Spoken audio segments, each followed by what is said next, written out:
Audiolivro A Arte da Guerra. Autor Sun Tzu. Planejamento, estratégia e liderança em 13 lições. Quarta parte. Disposições. Primeiro, Sun Tzu disse: antigamente, os maiores guerreiros se preocupavam em tornar a si mesmo invencíveis em primeiro lugar. E depois aguardavam até descobrir a vulnerabilidade de seus adversários. Segundo, fazer-se invencível significa conhecer a si mesmo, aguardar para descobrir a vulnerabilidade do adversário significa conhecer os demais. Terceiro, a invencibilidade se encontra em você mesmo, a vulnerabilidade se encontra no adversário. Quarto, por isso, os grandes guerreiros podem ser invencíveis, porém, não podem garantir como certa a vulnerabilidade do adversário.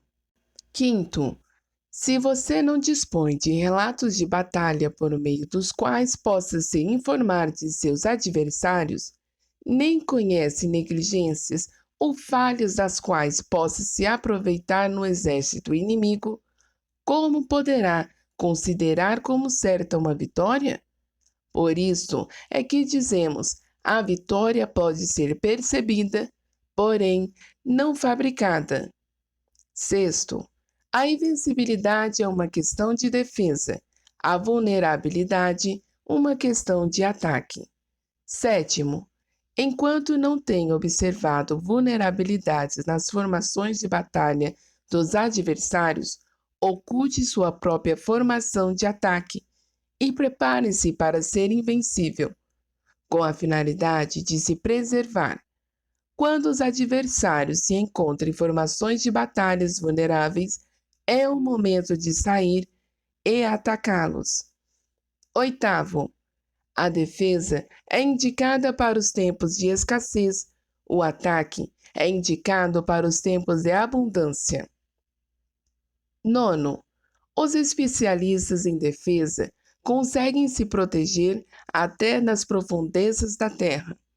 Os especialistas em manobras de ataque se escondem nas mais elevadas alturas do céu e golpeiam como um relâmpago.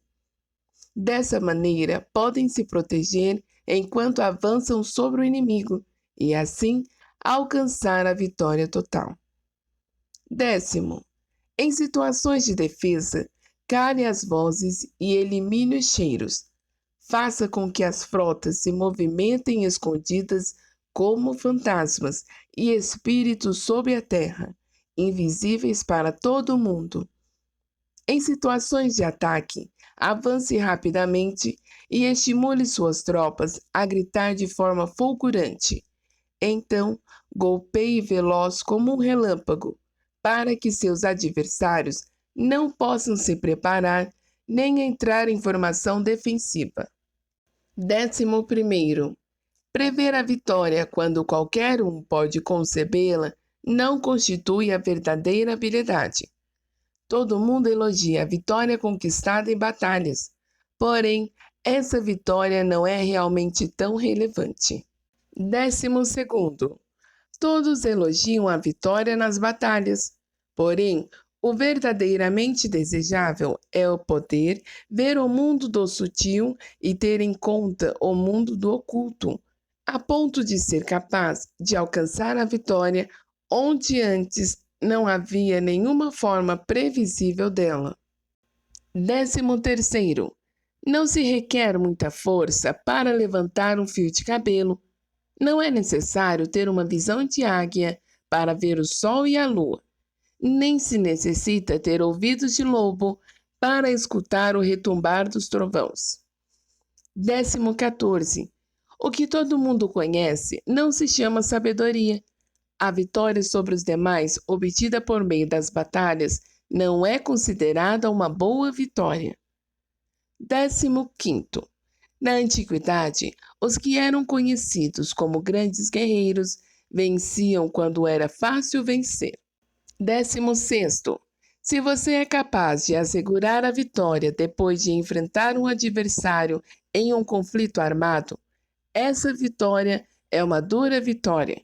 Mas se for capaz de ver o sutil e de ter em conta o oculto, irrompendo antes das preparações de batalha, a vitória assim obtida é uma vitória fácil.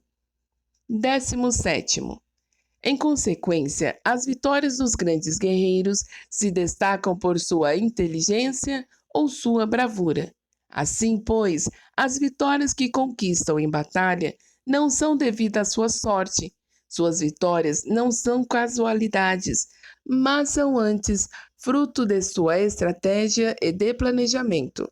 De modo que, quando atacam seus adversários, já estão fadados à derrota.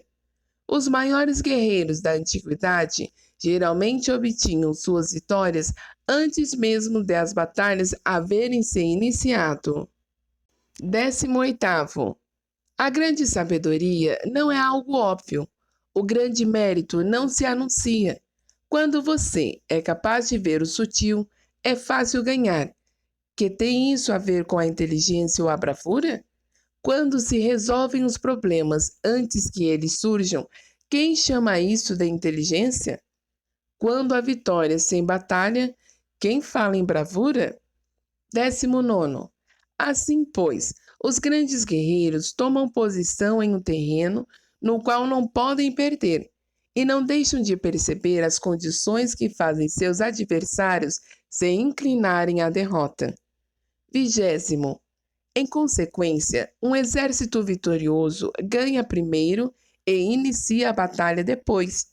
Um exército derrotado luta primeiro e tenta obter a vitória depois.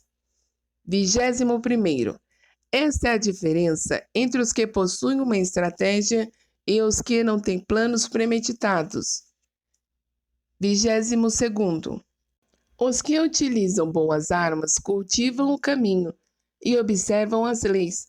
Assim, podem governar prevalecendo sobre os corruptos. 23º. Servir-se da harmonia para desvanecer a oposição, não atacar um exército inocente, não fazer prisioneiros ou tomar ataques por onde passa o exército, não cortar as árvores nem contaminar os poços, limpar e purificar os templos das cidades e montanhas que atravessam pelo caminho, não repetir os erros de uma civilização decadente.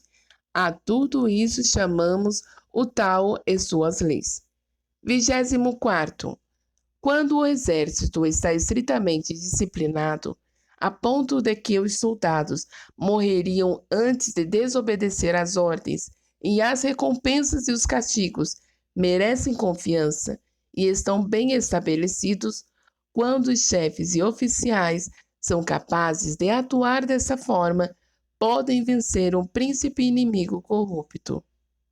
25º. As regras militares são 5: medição, valoração, cálculo, comparação e vitória. O terreno dá lugar às medições, estas dão lugar às valorações. As valorações aos cálculos, estes às comparações, e as comparações dão lugar às vitórias. 26º. Mediante comparações das dimensões de poderio militar em ambos os lados, você pode prever onde haverá vitória ou derrota.